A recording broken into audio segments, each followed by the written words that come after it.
বছরের অন্যান্য সময় এত অনুষ্ঠানে যাওয়া না হলেও অন্নকূটের 7 দিন কিন্তু প্রতিটা অন্নকূটে যাওয়ার চেষ্টা করি, কিন্তু এইবার তা ব্যতিক্রম।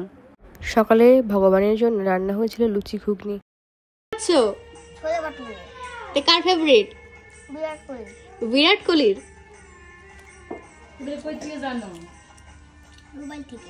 মোবাইল থেকে এটা ভালো কথা না। বিরাট কোহলির নাকি ছোলে বাটুরে ফেভারিট। ওরা সকালের প্রসাদ পেয়ে স্কুল থেকে এসে আবার প্রোগ্রামে যায়। আমরা সবাই মিলে অটো নিয়ে যাচ্ছি দাউদপুর প্রোগ্রামে। এটাই ছিল বছরের শেষ অন্নকূট। যেহেতু পরীক্ষার মাঝখানে প্রায় 5 দিনের একটা গ্যাপ ছিল, তাই সেদিন আর মিস করিনি। গিয়ে দেখি তখন অন্নকূট সাজানো হচ্ছে। ভক্তরা তখন কীর্তন করছিলেন। এরপর শুরু হয় ভাগবত পাঠ। প্রথমে রাধা মাধব কীর্তন, এরপর ভাগবত পাঠ করেন রাধাবল্লভ প্রভু। উনি গণিতাই মন্দিরের অধ্যক্ষ এবং সম্পর্কের দিক থেকে যদি চিন্তা করতে যাই তাহলে উনি আমার পিসেমশাই হয়। বেলা বাড়ার সাথে সাথে মানুষেরও ভিড় পড়ছিল। আর যখন ভগবানকে দর্শন দেওয়া হয়, মানে দর্শনার্থী শুরু হয়, তখন ভগবানের কাছে যেতে যেয়ে কি পরিমাণ যে যুদ্ধ করতে হয় সেটা নাই বলি। গিরিরাজটা দেখতে অনেক ইউনিক হয়েছে আর আমার কাছে অনেক ভালো লেগেছে। যেহেতু প্রায় 3টে বেজে গিয়েছে, তাই ভোগ আরতি স্কিপ করে ডিরেক্ট দর্শনের আরতি শুরু হয়ে যায়।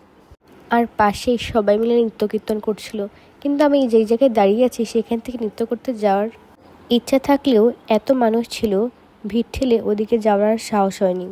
তাই ভগবানকে প্রণাম করে ঘরের সিঁড়ির উপরে দাঁড়িয়েছিলাম। কিছুক্ষণ পর ব্যাপারটা মা বুঝতে পেরে মাই আমাকে সাথে করে নিয়ে যায়। সবাই খুব সুন্দর করে নৃত্য করছিল, কিন্তু আমি সেখানে গিয়েও নৃত্য করতে পারছিলাম না, কারণ স্পেসের অভাবে সব মানুষ অনেকটাই কাছাকাছি দাঁড়িয়েছিল।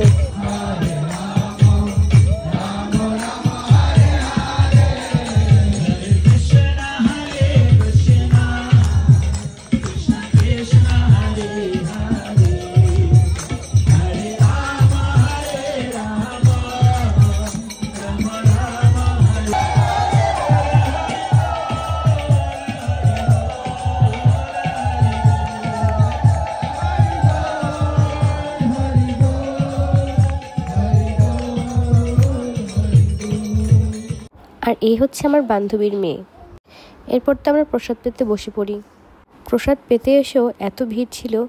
আগে অন্নকূট হতো, কিন্তু এত প্রচার ছিল না। যখন ছোট ছিলাম তখন হয়তো 2টা কিংবা 3টা অন্নকূট হতো, কিন্তু এখন প্রতিদিনই 2-3 জায়গায় একসাথে অন্নকূট হচ্ছে। প্রসাদ পেয়ে বেরিয়ে যাওয়ার সময় দেখি এদিকে আবার কিছু দোকান বসেছে, ভগবানের কিছু জিনিস বিক্রি হচ্ছিল।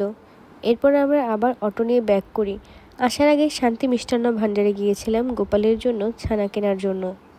ভিডিওটা গত মঙ্গলবার করা হলেও ঠান্ডার কারণে ভয়েস ওভার দিতে পারিনি। গলার অবস্থা তো একদম 12টা বেজে গিয়েছে। এরপর সন্ধ্যার সময় ভগবানকে দামোদর অষ্টকম এবং দামোদর প্রদীপ দেখিয়ে এখানেই ব্লগটা শেষ করছি। কেমন লাগলো ভিডিওটি কমেন্ট করে জানাবেন। Thanks for watching.